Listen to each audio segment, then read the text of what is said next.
गीतेसंबंधी प्रश्नोत्तरे. गीताभ्यासेन ये जाता साधकेष्वपि संशयाः अत्र तेषां समाधानं क्रियते हि समासतः. प्रश्न.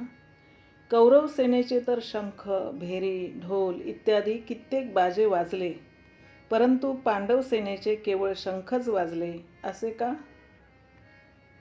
उत्तर. युद्धात विरुद्ध पक्षाच्या सैन्यावर विशेष व्यक्तींचाच प्रभाव पडतो, सामान्य व्यक्तींचा नव्हे.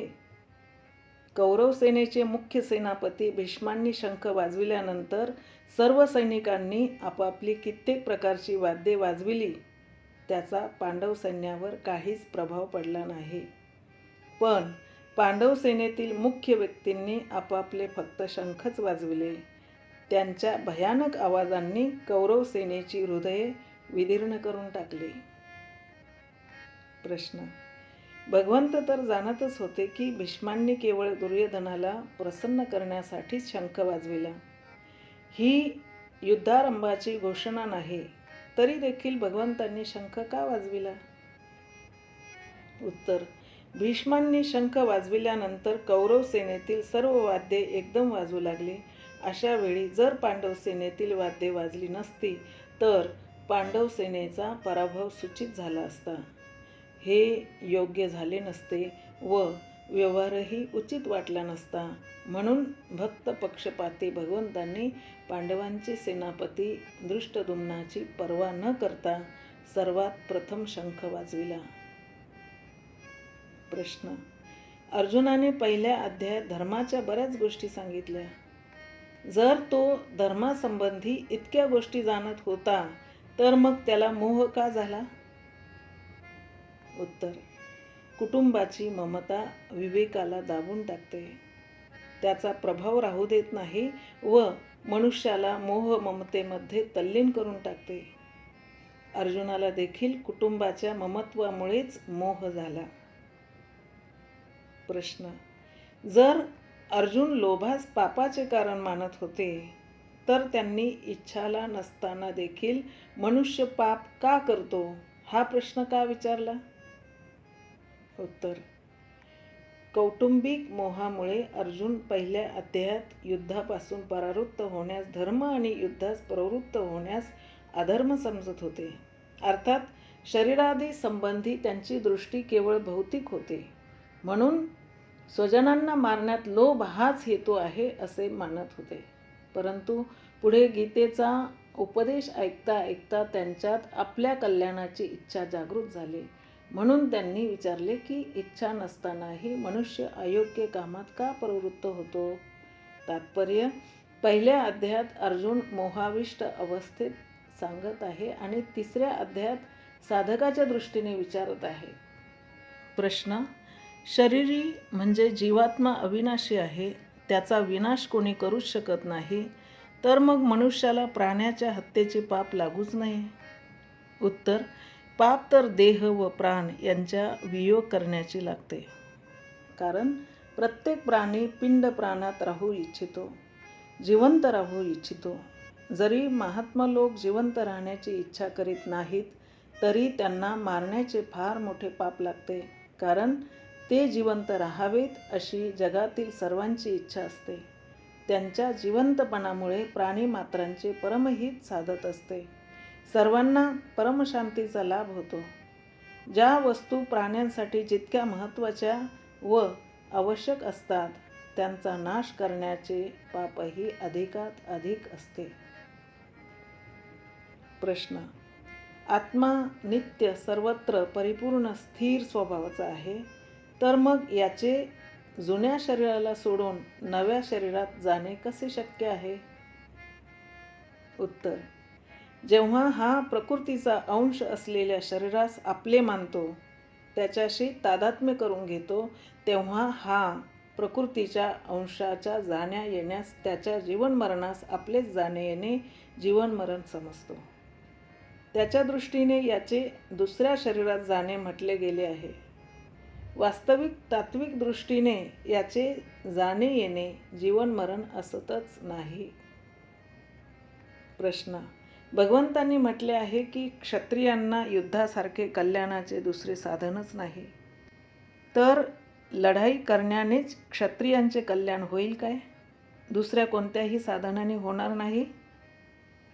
उत्तर, अशी गोष्ट नाही. त्यावेळी युद्धाचा प्रसंग होता आणि अर्जुन युद्ध सोडून भिक्षा मागणे देखील श्रेष्ठ समजत होते. म्हणून भगवंतांनी म्हटले की असे अनायासे प्राप्त झालेले धर्मयुद्ध शूरवीर क्षत्रियांना कल्याणाचे फार श्रेष्ठ साधन आहे. जर अशी संधी मिळाल्यावर ही शूरवीर क्षत्रिय युद्ध करणार नाही तर त्याची अपकीर्ती होते. तो आदरणीय पूजनीय व्यक्तीच्या दृष्टीने निंदनीय ठरतो. शत्रू त्याला वाटेल ती दूषणे देऊ लागतात.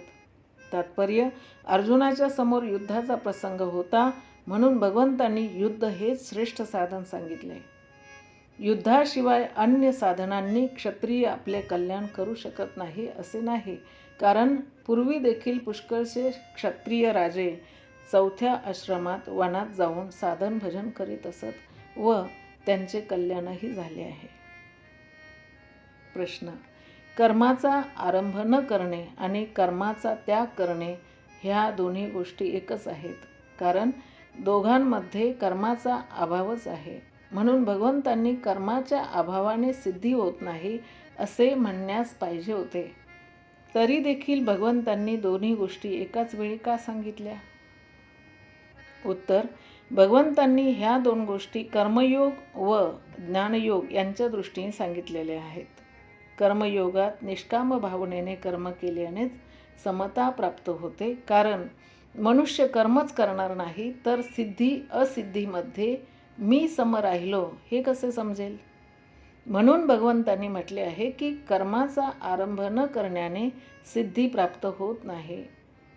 ज्ञानयोगात विवेकाने समतेची प्राप्ती होते, केवळ कर्माचा त्याग केल्याने नव्हे. म्हणून भगवंत म्हणतात की कर्माचा त्याग केल्याने सिद्धी प्राप्त होत नाही. तात्पर्य हे की कर्मयोग आणि ज्ञानयोग दोन्ही मार्गात कर्म करणे बाधक नाही, तर दोन्ही मार्गात कर्तृत्व भावाचा त्याग मुख्य आहे.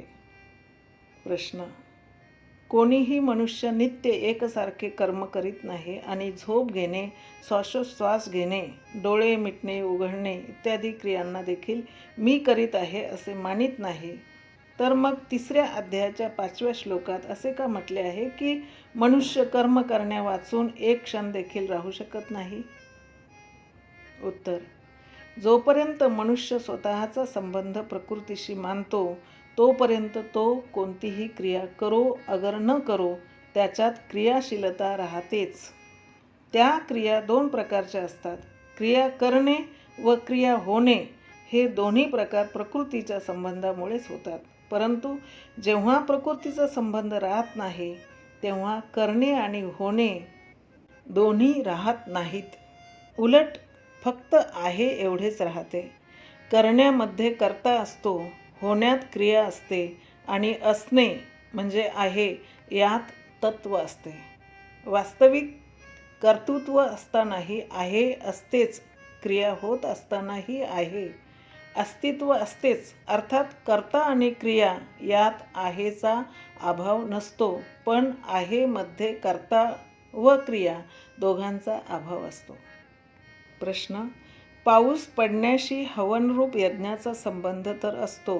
अर्थात योग्य विधी विधानपूर्वक हवनरूप यज्ञ केल्यास पाऊस पडू शकतो. असे असूनही 3ऱ्या अध्यायाच्या 14व्या श्लोकात यज्ञात भवती पर्जन्यः पदात आलेल्या यज्ञ शब्दाचा आशय हवनरूप यज्ञ न घेता कर्तव्य कर्मरूप यज्ञ असा का घेतला गेला आहे?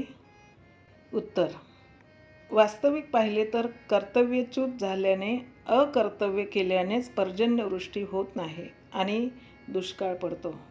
कर्तव्य कर्म केल्याने सृष्टीचक्र सुरळीतपणे चालू राहते आणि कर्तव्य कर्म न केल्याने सृष्टीचक्राच्या गतीमध्ये बाधा उत्पन्न होते. ज्याप्रमाणे बैलगाडीची चाके ठीक असतील तर गाडी ठीक चालते, पण कोणत्याही एका चाकाचा थोडा जरी तुकडा तुटला तर पूर्ण गाडीलाच त्याचा धक्का बसतो. त्याचप्रमाणे कोणी आपल्या कर्तव्यापासून ढळला तर त्यामुळे संपूर्ण सृष्टीलाच धक्का बसतो. सध्याच्या काळी मनुष्य आपापल्या कर्तव्याचे पालन करीत नाहीत, उलट अकर्तव्याचे आचरण करीत आहेत. याच कारणाने दुष्काळ पडतो, कलह, अशांती वाढत आहे. जर मनुष्य आपापल्या कर्तव्याचे पालन करील तर देवता देखील आपापल्या कर्तव्याचे पालन करतील आणि पर्जन्यवृष्टी होईल.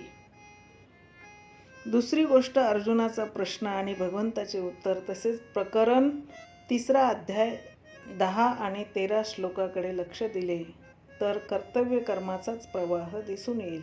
आणि पुढील 3 अध्याय 14 आणि 16 श्लोकामध्ये ही कर्तव्य कर्माचीच गोष्ट आली आहे. म्हणून येथे कर्तव्य कर्मरूप यज्ञ हाच आशय घेणे योग्य आहे. प्रश्न, परमात्मा तर सर्वव्यापी आहे, मग त्याला अध्याय 3 श्लोक 15 मध्ये केवळ यज्ञामध्येच नित्य प्रतिष्ठित का म्हटले आहे? तो अन्य ठिकाणी नित्य प्रतिष्ठित नाही काय? उत्तर, सर्वव्यापी परमात्म्याला यज्ञ अर्थात कर्तव्य कर्मात नित्य प्रतिष्ठित म्हणण्याचे तात्पर्य असे की यज्ञ हे त्याचे मिळण्याचे, सापडण्याचे ठिकाण आहे. ज्याप्रमाणे जमिनीत सर्व ठिकाणी पाणी असूनही ते फक्त आडातूनच प्राप्त होऊ शकते, त्याचप्रमाणे परमात्मा सर्व ठिकाणी परिपूर्ण असूनही आपल्या कर्तव्य कर्माचे निष्काम भावपूर्वक पालन केल्याने प्राप्त होतो. सारांश, आपल्या कर्तव्य कर्माचे पालन केल्याने सर्वव्यापी परमात्म्याचा अनुभव होऊ शकतो. प्रश्न, भगवंत म्हणतात की मी देखील कर्तव्याचे पालन करतो, कारण जर मी दक्षतापूर्वक कर्तव्याचे पालन करणार नाही तर लोक देखील कर्तव्यापासून परावृत्त होतील, ढळतील. तर मग वर्तमान काळी लोक कर्तव्य परान्मुख का होत आहेत? उत्तर, भगवंताच्या वचनांचा परिणाम व आचरणांचा प्रभाव त्याच लोकांवर पडतो जे आस्तिक आहेत, भगवंतावर श्रद्धा विश्वास ठेवतात. जे भगवंतावर विश्वास श्रद्धाच ठेवीत नाहीत त्यांच्यावर भगवंताच्या वचनांचा व आचरणांचा प्रभाव पडत नाही. प्रश्न, ज्ञानवान पुरुष आपल्या प्रकृती म्हणजे स्वभावाप्रमाणे आचरण करतो, पण तो बंधनात पडत नाही. अन्य प्राणी देखील आपल्या प्रकृती अनुसारच आचरण करतात, पण त्यांना त्या कर्माचे बंधन होते असे का? उत्तर, ज्ञानी पुरुषाची प्रकृती राग द्वेष रहित शुद्ध असते, म्हणून तो प्रकृतीला आपल्या ताब्यात ठेवूनच व्यवहार करतो. या कारणाने कर्माचे त्याला बंधन प्राप्त होत नाही. पण अन्य प्राण्यांच्या प्रकृतीत राग द्वेष असतात आणि ते प्रकृतीच्या अधीन होऊन रागद्वेषपूर्वक कार्य करतात, म्हणून ते कर्मबंधनात पडतात. म्हणून मनुष्याने आपली प्रकृती किंवा स्वभाव शुद्ध निर्मल बनवावा आणि आपल्या अशुद्ध स्वभावाच्या अधीन होऊन कोणतेच काम करू नये. प्रश्न, 4 अध्यायाच्या 7व्या श्लोकात भगवंताने म्हटले आहे की मी स्वतःला साकार रूपाने प्रकट करतो आणि पुढे 9व्या अध्यायाच्या 4थ्या श्लोकात म्हणतात की मी अव्यक्त रूपाने संपूर्ण विश्वात व्याप्त आहे. तर जो एकदेशी प्रकट होतो तो सर्वदेशी स्थानी कसा व्याप्त राहू शकतो आणि जो सर्वव्यापक आहे तो एकदेशी कसा प्रकट होतो? उत्तर, जर एक प्राकृत अग्नी देखील सर्वत्र व्यापक असूनही एका विशिष्ट ठिकाणी प्रकट होतो आणि एकदेशी प्रकट होऊनही त्याचा सर्वदेशी अभाव होत नाही, मग भगवंत तर प्रकृतीच्या अतीत म्हणजे पलीकडे आहेत, सर्व काही करण्यास समर्थ आहेत. ते जर सर्व ठिकाणी व्यापक राहून एका देशात म्हणजे स्थानी प्रकट होतील तर यात आश्चर्य काय? म्हणून अवतार घेतल्यानंतर सुद्धा भगवंताची सर्व व्यापकता जशीच्या तशीच राहते. प्रश्न, मनुष्य जन्मात कर्मजन्य सिद्धी त्वरित मिळते, पण अशी गोष्ट पाहण्यात येत नाही असे का? उत्तर, कर्मजन्य सिद्धी, कर्मांचे फल 2 प्रकारचे असते, तात्कालिक, कालांतरिक. तात्कालिक फल त्वरित दिसून येते आणि कालांतरिक फल योग्य वेळ आल्यानंतरच दिसून येते. भोजन केले आणि भूक शांत झाली, पाणी प्याले, तहान मिटली, गरम कपडा पांघरला, थंडी गायब, ही तात्काळ फलाची उदाहरणे आहेत. त्याचप्रमाणे कोणाला प्रसन्न करण्यासाठी स्तुती प्रार्थना केल्याने, त्याची सेवा केल्याने तो प्रसन्न होतो. ग्रहांची सांगोपांग विधीपूर्वक पूजा केल्याने ते शांत होतात. महामृत्युंजयाचा जप केल्याने व्याधी दूर होतात. गयेमध्ये विधीपूर्वक श्राद्ध केल्याने जीव प्रेतयोनीपासून मुक्त होतो आणि त्याची सद्गती होते. ही सर्व कर्मांची तात्कालिक फले आहेत. ह्या तात्कालिक फळास दृष्टीसमोर ठेवूनच लोक दैवतांची उपासना करतात. म्हणून मनुष्य लोकात कर्मजन्य सिद्धी शीघ्र प्राप्त होते असे म्हटले आहे. प्रश्न: ज्ञानीजन ब्राह्मण, गाय, चांडाल, हत्ती, कुत्रा आदींमध्ये समदर्शी असतात, तर मग वर्ण, आश्रम इत्यादींचा अडथळा कशासाठी? उत्तर: ज्ञानी महापुरुषाचा व्यवहार तर ब्राह्मण, चांडाल, हत्ती, गाय इत्यादींशी त्यांच्या शरीरांच्या धर्माप्रमाणे यथायोग्यच होतो. शरीर नित्य निरंतर बदलत राहते, म्हणून अशा परिवर्तनशील शरीरात त्यांची विषमता राहते व राहिलीच पाहिजे. कारण सर्वच प्राण्यांबरोबर खाणे-पिणे इत्यादी व्यवहार तर कोणीच करू शकत नाही. अर्थात सर्वांच्या बरोबर व्यवहारात तर विषमता राहीलच. अशा विषमतेमध्ये देखील तत्वदर्शी पुरुष एका परमात्म्यालाच समान रूपाने पाहतो. म्हणूनच भगवंत तत्वज्ञ पुरुषाला समदर्शिनाः म्हणतात. समवर्तिनाः नव्हे. समवर्ती समान व्यवहार करणारा तर यमराजाचे मृत्यूचे नाव आहे, जो सर्वांना समान रूपाने मारतो. प्रश्न: भगवान सर्व प्राण्यांचे सुहृद आहेत, कोणत्याही कारणाशिवाय सर्वांचे हितेच्छू आहेत, तर मग ते प्राण्यांना उच्च नीच गतीला का पाठवितात? उत्तर: सर्वांचे सुहृद असल्यामुळेच तर भगवान प्राण्यांना त्यांच्या कर्मानुसार उच्च नीच गतीला पाठवून त्यांना पाप पुण्यापासून शुद्ध करतात. पुण्य पापरूप बंधनाच्या वर काढतात. प्रश्न: गीतेत कोठे तर रज तम सत्वगुणांना भगवंतापासून उत्पन्न झाल्याचे सांगितले आहेत, कोठे तर प्रकृतीपासून उत्पन्न झाल्याचे आणि कोठे स्वभावापासून उत्पन्न झाल्याचे सांगितले आहे. मग हे गुण भगवंतापासून, प्रकृतीपासून की स्वभावापासून उत्पन्न होतात? उत्तर: जेथे भक्तीचे प्रकरण आहे तेथे हे गुण भगवंतापासून उत्पन्न दाखविले गेले आहे. जेथे ज्ञानाचे प्रकरण आहे तेथे हे गुण प्रकृतीपासून, तर कर्म विभागाचे प्रकरणात स्वभावापासून उत्पन्न सांगितले आहेत. भगवान सर्वांचे स्वामी आहेत, म्हणून मालकाच्या दृष्टीने पाहिले तर गुण भगवंतापासून उत्पन्न होतात.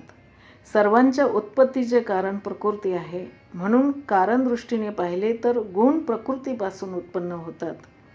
व्यवहार दृष्टीने पाहिले तर गुण प्राण्यांच्या स्वभावापासून उत्पन्न होतात. तात्पर्य असे की हे गुण मालकाच्या दृष्टीने म्हणजे भगवंताचे, कारण दृष्टीने प्रकृतीचे आणि जगात अभिव्यक्तीच्या दृष्टीने व्यक्तींचे आहेत. म्हणून तिन्ही गोष्टी योग्यच आहेत. प्रश्न: जो अनेक जन्मापासून सिद्ध झाला आहे, अनेक जन्मापासून साधन करीत आला आहे, तोच परमगतीला प्राप्त होतो, तर मग सर्व माणसे अनेक जन्म संसिद्ध नसल्यामुळे याच जन्मात आपला उद्धार कसे करू शकतील? उत्तर: हा श्लोक योगभ्रष्टाचे प्रकरणात आला आहे. पहिल्या मनुष्य जन्मात संसारापासून निवृत्त होऊन साधन केल्यामुळे शुद्धता झाली. मग अंतसमयी साधनापासून विचलित झाल्यामुळे तो स्वर्गादी लोकात गेला, तर तेथील भोगाविषयी अरुची निर्माण झाल्यामुळे शुद्धी झाली व तेथून शुद्ध श्रीमंता घरी जन्म घेऊन परमात्मा प्राप्तीसाठी प्रयत्न केल्यामुळे शुद्धता झाली. या प्रकारे त्याचे 3 जन्मात शुद्ध होणेच अनेक जन्म संसिद्ध होणे आहे. परंतु वास्तविक पाहिले तर प्रत्येक मनुष्य अनेक जन्म संसिद्धच आहे. जर तो ह्या मनुष्य जन्मापूर्वी स्वर्गादी लोकात गेला असेल तर तेथे स्वर्गात मिळणाऱ्या पुण्यफल भोग भोगण्याने शुद्ध झाला असे समजावे. जर नरकात गेला असेल तर तेथे नरकात प्राप्त होणाऱ्या पापांचे फल भोगण्याने शुद्ध झाला. जर तो 84 लाख योनींमध्ये गेला असेल तर तेथील त्या योनींचे मिळणारे पापांचे फल भोगण्यामुळे शुद्ध झाला असे समजावे. अशा तऱ्हेने शुद्ध होणेच प्रत्येक मनुष्याचे अनेक जन्म संसिद्ध होणे आहे. म्हणून प्रत्येक मनुष्य आपला उद्धार कल्याण करू शकतो. प्रत्येक मनुष्य भगवत प्राप्तीचा अधिकारी आहे. जर तो अधिकारीच नसता तर भगवंताने हे मनुष्य शरीर का दिले असते? प्रश्न. बहुत जन्मांच्या शेवटी सर्व काही वासुदेवच आहे असे ज्ञान होते, तर मग ह्याच जन्मात मनुष्य भगवत प्राप्ती कशी करू शकतो? उत्तर. ह्या श्लोकात आलेल्या बहुनाम जन्मनामंते पदाचा अर्थ पुष्कळ जन्माच्या शेवटी असा नाही. उलट अनेक जन्माच्या शेवटच्या ह्या मनुष्य शरीरात असा अर्थ आहे. भगवंतांनी मनुष्याच्या कल्याणासाठी आपल्याकडून अंतिम जन्म दिला आहे. अर्थात मनुष्याला आपले कल्याण करण्याचा पूर्ण अधिकार दिलेला आहे. आता यापुढे हा नवीन जन्माची तयारी करो किंवा आपला उद्धार करून घेऊ, यात हा सर्वथा स्वतंत्र आहे. गीतेत भगवंताने म्हटले आहे की मनुष्य अंतकाली ज्या ज्या भावाचे स्मरण करीत शरीर सोडून जातो त्या त्या भावालाच तो प्राप्त होतो. जो जो मनुष्य ज्या ज्या देवतेची उपासना करू इच्छितो त्या त्या देवतेविषयी मी त्याची श्रद्धा दृढ करतो. या भगवत वचनावरून मनुष्य जन्माची स्वतंत्रता सिद्ध होते. मनुष्य सकाम भावाने शुभ कर्मे करून स्वर्गादी लोकात जाऊ शकतो. पापकर्म करून पशु पक्षी भूत पिशाच्च्या आदी योनींमध्ये तसेच नरकामध्येही जाऊ शकतो आणि पापपुण्य रहित होऊन भगवंतालाही प्राप्त होऊ शकतो. ह्या अंतिम मनुष्य जन्मामध्ये हा जो इच्छील ते करू शकतो. ज्याप्रमाणे हा मनुष्य जन्म संपूर्ण जन्मांचा अंतिम जन्म आहे, त्याचप्रमाणे संपूर्ण जन्मांचा आदी जन्म देखील आहे. कारण की मनुष्य जन्मात केलेल्या कर्मांचे फल स्वर्ग नरक आणि 84 लाख योनी भोगावे लागतात. ह्याच मनुष्य जन्मात संपूर्ण जन्मांची बीजे पेरली जातात. प्रश्न. भगवान भूत वर्तमान आणि भविष्यातील संपूर्ण प्राण्यांना जाणतात, म्हणून कोणत्या प्राण्याला कोणती गती मिळेल हे देखील भगवंत जाणतात. अर्थात भगवान ज्याची जशी गती जाणत असतील त्याची तशीच गती होत असेल तर मग मनुष्याला आपल्या उद्धाराची स्वतंत्रता कोठे राहिली? उत्तर. भगवंताचे भूत वर्तमान आणि भविष्यातील प्राण्यांना जे जाणणे आहे ते त्यांची गती निश्चित करण्याच्या बाबतीत नव्हे की अमुक प्राणी अमुक गतीला जाईल. भगवान आपले अंश असलेल्या संपूर्ण प्राण्यांना स्वतः जाणतात आणि संपूर्ण प्राणी भगवंताच्या जाणीवेत स्वतः आहेत. हेच वरील कथनाचे तात्पर्य आहे. जर भगवंताचे जाणणे प्राण्यांची गती निश्चित करण्यासाठीच असते तर मग भगवंतांनी ही माणसे मला प्राप्त करून न घेता मृत्यूच्या मार्गात पडले आहेत, मला प्राप्त न करता अधोगतीत गेले आहेत, असा पश्चाताप कशाला केला असता? कारण त्यांनीच जर त्यांच्या गती निश्चित केल्या असत्या तर मग पश्चाताप कशाला? दुसरी गोष्ट अशी की श्रुती आणि स्मृती भगवंताचीच आज्ञा आहेत. श्रुती स्मृती ममैवाज्ञे. श्रुती आणि स्मृतीत विधी निषेध आलेला आहे की शुभ कर्म करा, निषिद्ध कर्म करू नका. शुभ कर्मांनी तुमची सद्गती आणि निषिद्ध कर्मांनी दुर्गती होईल. जर भगवंतांनी प्राण्यांच्या गतींना अगोदरच निश्चित केले असते तर श्रुती आणि स्मृतींचा विधी निषेध कोणावर लागू होणार? म्हणून मनुष्य आपला उद्धार करण्यास स्वतंत्र आहे हेच सिद्ध होते. प्रश्न. 9व्या अध्यायाच्या 6व्या श्लोकात भगवान म्हणतात की संपूर्ण प्राणी माझ्यात स्थित आहेत आणि 13व्या अध्यायाच्या 20व्या श्लोकात म्हणतात की संपूर्ण प्राणी भाव इत्यादी एका प्रकृतीतच स्थित आहेत. तर मग प्राणी भगवंतामध्ये स्थित आहेत की प्रकृतीत? उत्तर. भगवंताचे अंश असल्यामुळे समस्त प्राणी तत्वतः भगवंतातच स्थित आहेत आणि ते भगवंतापासून अलग होऊच शकत नाहीत. परंतु त्या प्राण्याची जी शरीरे आहेत ती प्रकृतीपासून उत्पन्न होत असल्यामुळे, प्रकृतीचे अंश असल्यामुळे प्रकृतीतच स्थित आहेत. प्रश्न: मी संपूर्ण प्राण्यात समान रूपाने आहे, परंतु जे माझे भजन करतात ते माझ्यात व मी त्यांच्यात आहे. भगवंताचा हा पक्षपात का? जर पक्षपात असेल तर मी सर्वांमध्ये सम आहे हे कसे? उत्तर: हा पक्षपातच तर समता आहे. जर भगवान भजन करणारे आणि भजन न करणारे यांच्याशी एक समान भाव ठेवतील तर मग ही समता कशी होईल आणि भजन करण्याचे महात्म्य काय राहिले? म्हणून भजन करणारे आणि न करणारे यांच्याशी यथायोग्य वर्तन करणेच भगवंताची समता आहे. जर भगवान असे न करते तर ही भगवंताची विषमता झाली असते. खरे पाहिले तर भगवंतात विषमता मुळीच नाही. भगवंतात विषमता तर भजन करणाऱ्यांच्या भावांनी उत्पन्न केली आहे. अर्थात जो संसाराशी संबंध विच्छिद करून केवळ भगवंतावरच प्रेम करतो त्याच्या अनन्य भावामुळेच भगवंतात अशी विषमता होते, भगवान करत नाहीत. प्रश्न: भगवत दर्शनानंतर मोह राहत नाही. अर्जुनाने भगवंताचे विराट रूप, चतुर्भुज रूप व द्विभुज रूप तिन्हींचे दर्शन करून घेतले होते, तरी देखील त्यांचा मोह दूर का झाला नाही? उत्तर: दर्शन दिल्यानंतर भक्ताचा मोह दूर करण्याची, तत्वज्ञान करवून देण्याची जबाबदारी भगवंतावरच असते. अर्जुनाचा मोह पुढे नष्ट झालाच.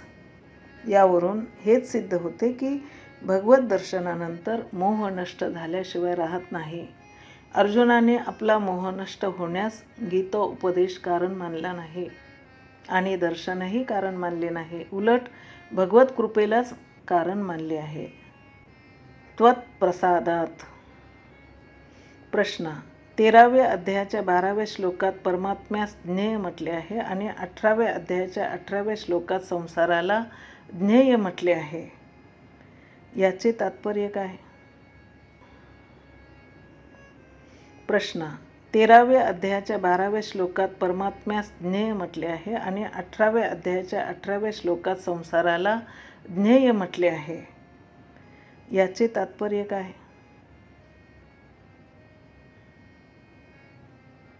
उत्तर: हे दोन्ही विषय वेगवेगळे आहेत. प्रश्न: भगवान सर्वांच्या हृदयात निवास करतात, परंतु आजकाल डॉक्टर लोक हृदयाचे प्रत्यारोपण करतात, तर मग भगवान कोठे राहतात? उत्तर: भगवान तर सर्वच ठिकाणी निवास करतात, परंतु हृदय हे त्यांचे प्राप्तव्य उपलब्धी स्थान आहे. कारण हृदय शरीराचे प्रधान अंग आहे. सर्व श्रेष्ठ भाव हृदयातूनच उत्पन्न होतात. ज्याप्रमाणे गायीच्या संपूर्ण शरीरात दूध व्याप्त असूनही ते तिच्या स्तनातून प्राप्त होते, किंवा पाणी सर्व ठिकाणी असूनही ते आड, विहीर यांचेद्वाराच प्राप्त होते, त्याचप्रमाणे भगवान सर्वत्र समान रूपाने परिपूर्ण असूनही हृदयातच प्राप्त होतात. डॉक्टर लोक ज्या हृदयाचे प्रत्यारोपण करतात ते हृदपिंड म्हटले जाते. त्या हृदपिंडात जी हृदयशक्ती आहे त्या शक्तीत भगवान निवास करतात. प्रत्यारोपण हृदपिंडाचे होते, त्यात असणाऱ्या शक्तीचे नव्हे. शक्ती तर आपल्या ठिकाणी जशीची तशीच राहते. ज्याप्रमाणे डोळे दिसतात पण पाहण्याची शक्ती दिसत नाही, कारण ती सूक्ष्म शरीरात राहते, त्याचप्रमाणे हृदपिंड दिसतो पण त्यात राहणारी शक्ती दिसत नाही. प्रश्न: आपल्याला शरीरात स्थित मानल्यानेच पुरुष म्हणजे चेतन भोगता बनतो, परंतु 13व्या अध्यायाच्या 21व्या श्लोकात भगवंतांनी प्रकृतीमध्ये स्थित असलेल्या पुरुषास भोगता दाखविले आहे, असे का? उत्तर: पुरुष प्रकृतीमध्ये स्थित दाखविण्याचे कारण असे की ज्याप्रमाणे विवाह झाल्यावर त्या स्त्रीच्या सर्व नातेवाईकांशी पुरुषाचा संबंध आपोआप होतो, त्याचप्रमाणे एका शरीरात आपली स्थिती मानण्यामुळे, एका शरीराशी आपला संबंध मानल्यामुळे प्रकृतीशी संपूर्ण शरीरांशी संबंध होतो. प्रश्न: आपल्यास शरीरात स्थित मानल्यानेच तर पुरुष कर्ता आणि भोक्ता बनतो. परंतु 13व्या अध्यायाच्या 31व्या श्लोकात भगवान म्हणतात की हा पुरुष शरीरात स्थित असून देखील कर्ता व भोक्ता नाही. हे कसे? उत्तर: येथे भगवान प्राणीमात्रांच्या वास्तविक स्वरूपात स्पष्ट करतात. वास्तविक अडाण्यातील अडाणी मनुष्य देखील स्वरूपाने कर्ता व भोक्ता बनत नाही. अर्थात त्याच्या स्वरूपात कधी कर्तृत्व आणि भोक्तृत्व येत नाही. परंतु अज्ञानामुळे मनुष्य आपल्याला कर्ता आणि भोक्ता मानून घेतो. त्यामुळे तो कर्तृत्व भोक्तृत्व भावात बांधला जातो. जर त्याच्यात कर्तृत्व भोक्तृत्व भाव राहणार नाही तर तो संपूर्ण प्राणीमात्रांना मारून देखील तो कुणाला मारतही नाही व त्या कर्माच्या बंधनातही अडकत नाही.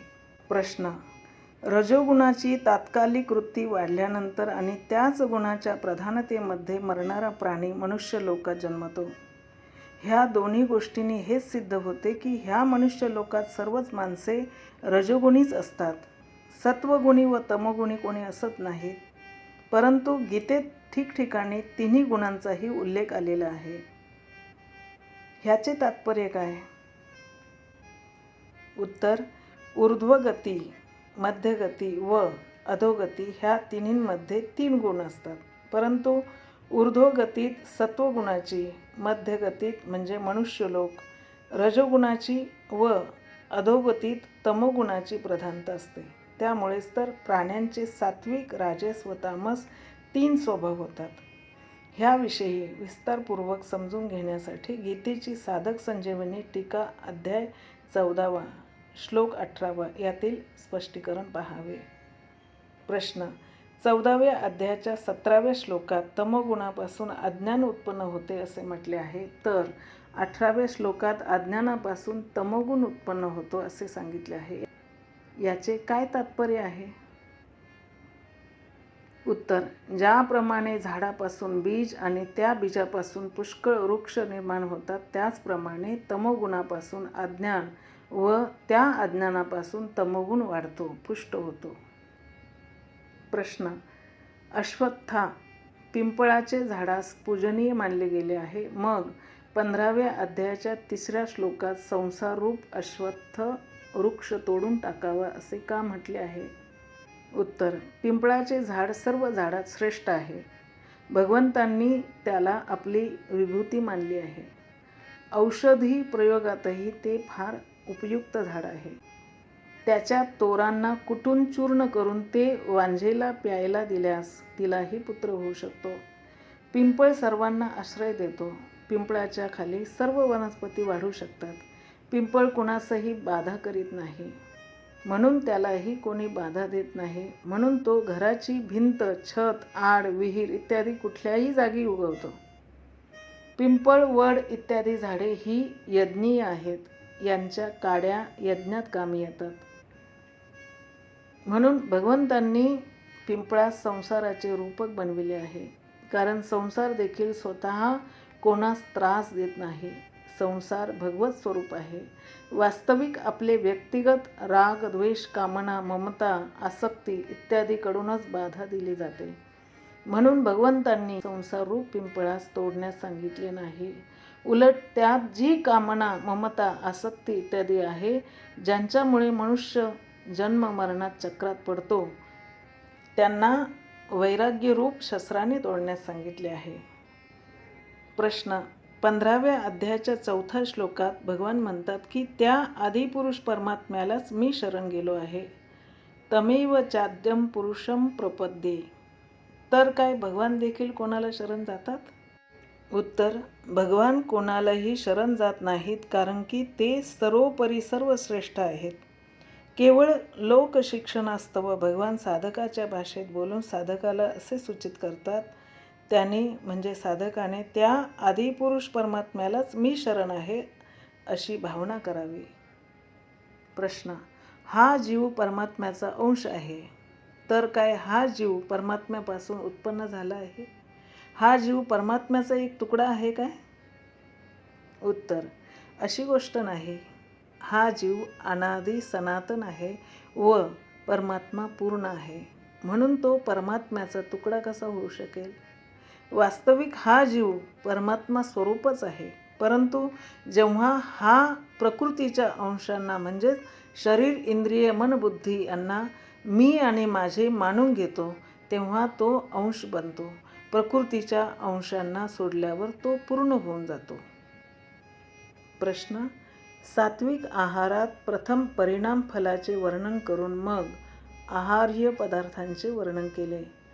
राजस आहारात प्रथम आहाराच्या पदार्थांचे वर्णन करून मग त्याच्या परिणामाचे वर्णन केले आहे, पण तामस आहाराच्या परिणामाचे वर्णनच केले नाही, असे का?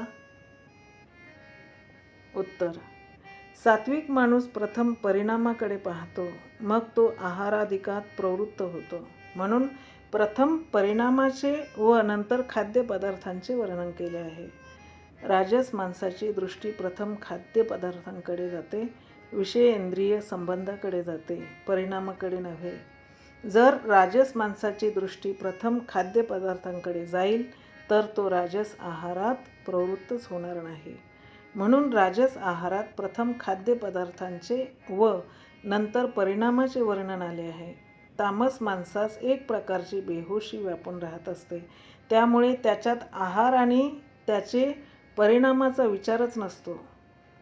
आहार न्याययुक्त आहे की नाही, शास्त्र आज्ञा आहे किंवा नाही, त्याचा परिणाम आपल्यासाठी हितकारक आहे किंवा नाही, या बाबतीत तामस माणूस थोडासुद्धा विचार करीत नाही. म्हणून तामस आहाराचे वर्णन केले, पण परिणामाचे वर्णन केले गेले नाही. प्रश्न: ईश्वर आपल्या मायेने संपूर्ण प्राण्यांना फिरवितो, तर ईश्वर प्राण्यांकडून पाप पुण्य करवितो की काय? उत्तर: ज्याप्रमाणे कोणी मनुष्य रेल्वे गाडीत बसला तर त्याला परवश होऊन गाडी जाईल त्याप्रमाणे जावेच लागते, त्याचप्रमाणे जो प्राणी शरीररूप यंत्रावर आरूढ होऊन त्याच्याशी मी आणि माझे असा संबंध जोडतो, त्याच प्राण्यास ईश्वर त्याच्या स्वभाव व कर्मानुसार फिरवितो, कर्मांचे फल भोगवितो, त्यांच्याकडून पाप पुण्य करवित नाही. प्रश्न: भगवंतांनी अर्जुनास प्रथम तमेव शरणं गच्छ पदांनी अंतर्यामी परमात्म्याला शरण जाण्यास सांगितले आणि नंतर मामेकम शरणं व्रज पदांनी आपल्यासच शरण जाण्यास सांगितले. जर अर्जुनाला स्वतःला शरण जाण्यास सांगायचे होते तर भगवंतांनी त्याला अंतर्यामी परमात्म्याला शरण जाण्यास का सांगितले? उत्तर: भगवंतांनी प्रथम म्हटले की मला शरण आलेला भक्त माझ्या कृपेने शाश्वत पदाला प्राप्त होतो. पुन्हा म्हटले की मतपरायण व माझ्यातच चित्त असलेला होऊन तू संपूर्ण विघ्ने तरून जाशील. भगवंतांनी असे सांगितल्यानंतरही अर्जुन काहीच बोलला नाही, त्याचे काहीच स्वीकार केले नाही. तेव्हा भगवंतांनी म्हटले की जर तू मला शरण येऊ इच्छित नसशील तर तू त्या अंतर्यामी परमात्म्याला शरण जा. मी हे अत्यंत गोपनीय ज्ञान सांगितले आहे, आता तुझी मर्जी असेल तसे कर. हे ऐकून अर्जुन घाबरला की भगवंत माझा त्याग करीत आहेत. तेव्हा भगवान अर्जुनाला सर्व गुह्यतम गोष्ट सांगत आहेत की तू केवळ मलाच शरण ये. प्रश्न: भगवंतांनी गीतेत 3 ठिकाणी अर्जुनाला अनघ हे संबोधन वापरले आहे. यामुळे सिद्ध होते की भगवान अर्जुनाला पापरहित मानतात. तर मग मी तुला सर्व पापांपासून मुक्त करीन असे भगवंत का म्हणाले? उत्तर: जो भगवंताच्या सन्मुख होतो त्याची समस्त पापे समाप्त होतात. अर्जुन भगवंताच्या सन्मुख झाले होते म्हणून ते पापरहित होते आणि भगवंताच्याही दृष्टीने अर्जुन निष्पापच होते. परंतु अर्जुनच असे मानत होते की युद्धात कुटुंबियांना मारल्याने मला पाप लागेल. अर्जुनाच्या अशा मानण्यामुळेच भगवान म्हणतात की मी तुला सर्व पापांपासून मुक्त करीन. प्रश्न: अर्जुनाने जर प्रथमच सांगितले की माझा मोह निघून गेला, मोहोऽयं विगतो मम, तर मग दुसऱ्यांदा हे म्हणण्याची काय आवश्यकता होती की माझा मोह नष्ट झाला, नष्टो मोह? उत्तर: जेव्हा साधन करता करता साधकाला पारमार्थिक विलक्षण अनुभव येऊ लागतात तेव्हा त्याला असेच वाटू लागते की मी तत्वाला चांगल्या तऱ्हेने जाणले आहे, पण खरे पाहिले तर पूर्णतेच्या प्राप्तीत काहीतरी कमतरता असते. याप्रमाणे जेव्हा अर्जुनाने 2ऱ्या अध्यायापासून 10व्या अध्यायापर्यंत भगवंताचा विलक्षण प्रभाव इत्यादीबद्दल अनेक गोष्टी ऐकल्या तेव्हा तो फार प्रसन्न झाला. त्याला असेच वाटले की माझा मोह निघून गेला, म्हणून त्याने आपल्या दृष्टीने म्हटले की मोहोयम विगतो मम. परंतु भगवंतांनी ही गोष्ट मान्य केली नाही. पुढे जेव्हा अर्जुनाने भगवंताचे विश्वरूप पाहिले व तो भयभीत झाला तेव्हा भगवंतांनी म्हटले की हा तुझा मूढ भाव म्हणजे मोह आहे, म्हणून तुला मोहित होणे उचित नव्हे. माच विमूढ भाव हा. भगवंताच्या ह्या वचनावरून हेच सिद्ध होते की अर्जुनाचा मोह पूर्णपणे गेलाच नव्हता. परंतु अर्जुनाने पुढे जेव्हा सर्व गुह्यतम असलेली वचने ऐकली तेव्हा म्हटले की आपल्या कृपेने माझा मोह नष्ट झाला आणि मला स्मृती प्राप्त झाली. नष्टो मोह स्मृतिर्लब्धा त्वत्प्रसादान मयाच्युत. तेव्हा भगवान काहीच बोलले नाहीत आणि पुढे उपदेश देणेच बंद केले. यावरून हेच सिद्ध होते की भगवंतांनी अर्जुनाचा मोहनाश पूर्णपणे झाल्याचे मान्य केले. प्रश्न: गीतेच्या शेवटी संजयाने केवळ विराट रूपाचे स्मरण का केले? चतुर्भुज रूपाचे स्मरण का केले नाही?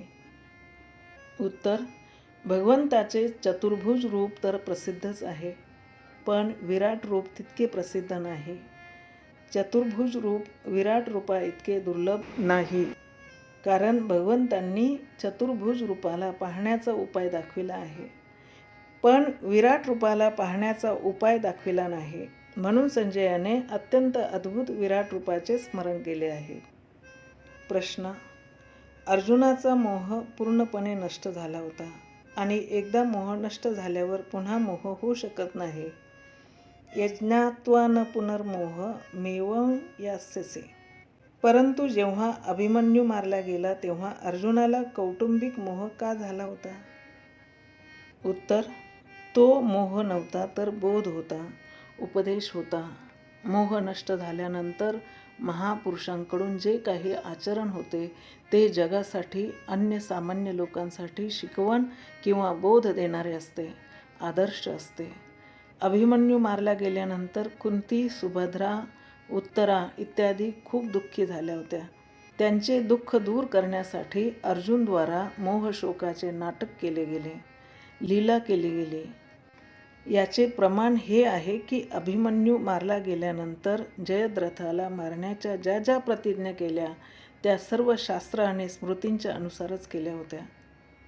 जर अर्जुन मोहाने व्याप्त झाला असता तर त्याला शास्त्र आणि स्मृतींची आठवण कशी आली असती? तो इतका सावध कसा राहिला असता? कारण मनुष्याला एकदा का मोह झाला की त्याला जुन्या गोष्टी आठवत नाहीत आणि पुढील विचारही सुचत नाही. पण अर्जुनाला सर्व गोष्टींची आठवण होते. तो शोकात वाहून गेला नाही. यावरून हेच सिद्ध होते की अर्जुनाचे शोक करणे हे एक नाटक होते, लीला होती. प्रश्न: मोह नष्ट झाल्यावर व स्मृती प्राप्त झाल्यावर पुढे कधीच त्याची विस्मृती होत नाही, तर मग अर्जुनाने अनुगीतेत असे का म्हटले की मी ते ज्ञान विसरून गेलो? उत्तर: भगवंतांनी गीता उपदेशाच्या वेळी अर्जुनाला भक्तियोग आणि कर्मयोगाचा अधिकारी मानले होते आणि मध्यम पुरुषाला भक्तियोग आणि कर्मयोगाचाच उपदेश दिला होता. म्हणून अर्जुन भक्तियोग व कर्मयोग तर विसरला नाही, पण ज्ञानयोगाचा मात्र त्याला विसर पडला. म्हणून भगवंतांनी अनुगीतेत ज्ञानाचा उपदेश केला. प्रश्न: अनुगीतेत भगवंतांनी म्हटले आहे की त्यावेळी मी योगस्थितीमध्ये गीता सांगितली होती, पण आता मी तशाच सर्व गोष्टी सांगू शकत नाही. तर भगवान देखील कधी योगस्थितीत तर कधी योगस्थिती विरहित राहतात का? भगवंताचे हे ज्ञान आगंतुकच असते का? उत्तर: ज्याप्रमाणे गायीचे वासरू दूध पिऊ लागते तेव्हा गायीला पाहणा फुटून तिच्या शरीरात असणारे दूध तिच्या स्तनाद्वारे बाहेर येते, त्याप्रमाणे श्रोता उत्कंठित होऊन जिज्ञासापूर्वक प्रश्न विचारतो तेव्हा वक्त्याच्या अंतःकरणात काही विशेष भाव स्फुरित होतात. गीतेत अर्जुनाने उत्कंठा आणि व्याकुलतापूर्वक आपल्या कल्याणाच्या गोष्टी विचारल्या होत्या. त्यामुळे भगवंताच्या अंतःकरणात विशेष भाव उत्पन्न झाले होते. परंतु अनुगीतेत अर्जुनाची तितकी उत्कंठा व्याकुलता नव्हती. म्हणून अनुगीतेत गीतेप्रमाणे सरस वर्णन आले नाही. प्रश्न: गीतेत 10व्या अध्यायात भगवंतांनी ज्याप्रमाणे विभूती सांगितल्या आहेत त्याचप्रमाणे भागवतात देखील 11व्या स्कंदातील 16व्या अध्यायात उद्धवाला सांगितले आहेत. तर गीता आणि भागवत दोन्हीमध्ये सांगितलेल्या विभूतींचे वक्ता भगवान श्रीकृष्णच आहेत. जर गीता आणि भागवत दोन्हीमध्ये सांगितलेल्या विभूतीमध्ये फरक का? उत्तर: वास्तविक विभूती सांगण्यात भगवंताचा उद्देश एखादी वस्तू, व्यक्ती इत्यादींचे महत्त्व पटवून देणे हा नसून त्याद्वारा आपले चिंतन करविणे हा आहे. म्हणून गीतेत व भागवतात दोन्ही ठिकाणी सांगितलेल्या विभूतींमध्ये एका भगवंताचे चिंतन करणे हेच मुख्य आहे. या दृष्टीने वस्तू, व्यक्ती यांची विभूती वर्णनात जेथे जेथे विशेषता दाखविली आहे तेथे तेथे वस्तू, व्यक्ती इत्यादींची विशेषता न पाहता केवळ भगवंताचीच विशेषता पाहिली पाहिजे. भगवंताकडेच वृत्ती गेली पाहिजे. तात्पर्य असे की मन जेथे कोठे जाईल तेथे भगवंताचे चिंतन झाले पाहिजे. याकरिताच भगवंतांनी विभूतीचे वर्णन केले आहे. प्रश्न: ज्याप्रमाणे भागवतात भगवंतांनी उद्धवांना जो उपदेश केला त्याचे नाव उद्धव गीता आहे, तसेच गीतेत नाव देखील अर्जुन गीता असायला पाहिजे होते. मग गीतेचे नाव भगवद्गीता का? उत्तर: भागवतात उद्धवांनी भगवंतांना जिज्ञासापूर्वक प्रश्न विचारले आहेत, म्हणून त्यांचे संवादाचे नाव उद्धव गीता ठेवले गेले. हे योग्यच आहे.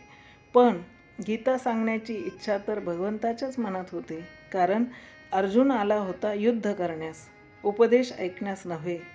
गीता सांगण्याची इच्छा मनात असल्यामुळेच भगवंतांनी अर्जुनाचा रथ पितामह भीष्म आणि द्रोणाचार्यांच्या समोर उभा करून अर्जुनाला, हे पार्थ, ह्या कुरुवंशीयांना पहा, कुरून पश्य असे म्हटले. जर भगवान असे न म्हणता हे म्हणाले असते की धृतराष्ट्रपुत्रांना पहा, धार्तराष्ट्रान् पश्य, तर अर्जुनाच्या मनात मोह जागृत न होता युद्ध करण्याचाच उत्साह निर्माण झाला असता. त्यामुळे गीता सांगण्याची संधीच मिळाली नसती. गीता सांगण्याचा प्रसंग तर कुरुवंशीयांना पहा असे म्हटल्यामुळेच आला, कारण कुरुवंशीयांमध्ये कौरव व पांडव दोघांचा समावेश होतो. म्हणून आपल्याच नातेवाईकांना पाहून अर्जुनाचा सुप्त मोह जागृत झाला आणि तो कर्तव्य अकर्तव्याचा निर्णय करण्यात असमर्थ झाला. म्हणून भगवंताला शरण जाऊन तो आपल्या कल्याणाच्या गोष्टी विचारू लागला. म्हणून भगवानद्वारा दिल्या गेलेल्या उपदेशास भगवद्गीता हेच नाव ठेवणे युक्तियुक्त आणि उचित आहे. प्रश्न: जर युद्धाची पूर्ण तयारी झालेली होती तर इतक्या कमी वेळात भगवंतांनी एवढा मोठा गीता उपदेश कसा दिला? उत्तर: जर भगवंताची माया देखील अघटित घटना घटी अशी आहे तर भगवंतांनी अगदी थोड्या वेळात खूप काही सांगितले असले तर त्यात काय आश्चर्य?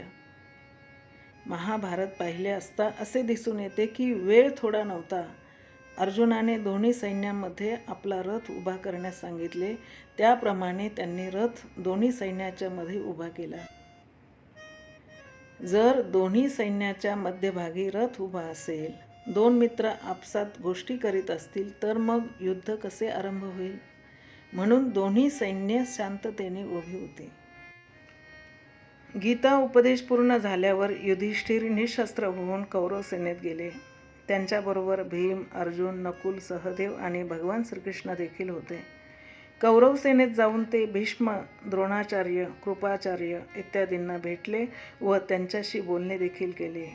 मग तिथून परतण्याच्या वेळी युधिष्ठिराने घोषणा केली की ही सर्व कौरव सैन्य मरणार आहे. कोणाला जिवंत राहण्याची इच्छा असल्यास आमच्या बाजूला येऊ शकतो. युधिष्ठिराची अशी घोषणा ऐकून दुर्योधनाचा भाऊ युयुत्सू नगारा वाजवीत पांडव सेनेत सामील झाला. त्यानंतरच युद्धाला सुरुवात झाली. यावरूनही हेच सिद्ध होते की गीता उपदेश करण्यास पुरेसा वेळ होता. प्रश्न: भगवंतांनी गीता गद्यात्मक सांगितली होती की पद्यात्मक? उत्तर: त्यावेळी जी भाषा प्रचलित होती त्याच भाषेत अर्जुनाने प्रश्न विचारले व भगवंतांनीही त्याच भाषेत उत्तरे दिली. वास्तविक जेथे जिज्ञासापूर्तीसाठी तीव्र व्याकुलता असते तेथे श्रोता आणि वक्ता यांचे लक्ष भाषेकडे जात नाही, उलट त्यांचे ध्यान भावाकडेच जास्त असते. बोलताना वक्त्याला एखादे प्रमाण आठवले तर ते प्रमाण ज्या भाषेत असेल त्याच भाषेत ते उद्धृत केले जाते. अशाच प्रकारे भगवंतांनी अर्जुनाला गद्यात उपदेश दिला आणि त्यात प्रमाणरूप ज्या श्रुती सांगितल्या त्या जशाच्या तशा पद्यात सांगितल्या. यथा यदक्षरं वेदविदो वदन्ति इत्यादी. तात्पर्य असे की भगवंतांनी उपदेश उभयात्मक अर्थात गद्य पद्यात्मक दोन्ही प्रकारे दिला. गद्यात्मक उपदेश व्यासांनी नंतर श्लोकबद्ध केला. प्रश्न: वेद व्यासांकडून श्लोकबद्ध केलेली गीता भगवंताची वाणी कशी झाली? उत्तर: वेद व्यासांची कृती अशी विलक्षण आहे की जेथे जो वक्ता जसा बोलतो तेथे तशीच भाषा ते वापरतात. उदाहरणार्थ, भागवतात ब्रह्मदेवाच्या गवळ्याच्या मुलांच्या, गोपींच्या आणि भगवंतांच्या वचनांकडे पाहिले तर असे दिसून येईल की ब्रह्मदेवांची. उत्तर: वेद व्यासांची कृती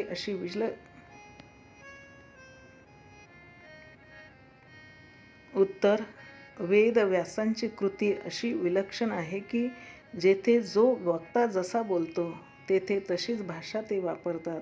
उदाहरणार्थ, भागवतात ब्रह्मदेवाच्या गवळ्याच्या मुलांच्या, गोपींच्या आणि भगवंताच्या वचनांकडे पाहिले तर असे दिसून येईल की ब्रह्मदेवांची वचने निराळ्या तऱ्हेची, तर गवळी मुलांची वचने ग्रामीण भाषेत असलेली, गोपींची वचने स्त्रीसुलभ, तर भगवंताची वचने त्यांना शोभतील अशी. याच प्रकारे वेदव्यासांनी गीतेत भगवंताच्या वाणीला देखील श्लोकांचे रूप दिले. म्हणून गीता भगवंताचीच वाणी आहे, यात बिलकुल संशय नाही. प्रश्न: गीतानुसार कर्मयोग ज्ञानयोगाचे साधन आहे की स्वतंत्र आहे? उत्तर: गीतेने कर्मयोगास ज्ञानयोगाचे साधन ही सांगितले आहे आणि स्वतंत्र देखील म्हटले आहे. जसे कर्मयोगा वाचून ज्ञानयोगाची प्राप्ती फार कष्टाने होते. ज्यांनी कर्मयोगाद्वारे आपले अंतःकरण शुद्ध केले नाही ते आपल्याच हृदयात असलेल्या परमात्म्यास जाणू शकत नाहीत. जेथे भगवंतांनी कर्मयोगास ज्ञानाचे साधन मानले आहे, ज्ञानयोग आणि कर्मयोग हे दोन्ही परमात्मप्राप्तीकरिता समकक्ष आहेत. कर्मयोगद्वारा मनुष्य आपल्यामध्ये स्थित असलेल्या परमतत्वाचा अनुभव घेऊ शकतो. येथे कर्मयोगास भगवंतांनी स्वतंत्र दाखविले आहे, अर्थात कर्मयोग ज्ञानयोगाचे साधनही बनतो आणि स्वतंत्ररित्या देखील कल्याण करतो. प्रश्न: कर्मयोगातील साधनात सेवा करणे ह्याला प्रधानता असते, मग गीतेत कर्मयोगाच्या प्रकरणात सेवेचा उल्लेख का आला नाही? उत्तर: गीतेत आलेल्या यथार्थ कर्म, लोकसंग्रह इत्यादी शब्द सेवेचेच वाचक समजावेत. कारण लोकमर्यादा सुरक्षित ठेवण्यासाठी केवळ जनहितासाठी आपला अभिमान व स्वार्थ दूर ठेवून जी कर्मे केली जातील ती सर्व सेवाच आहेत.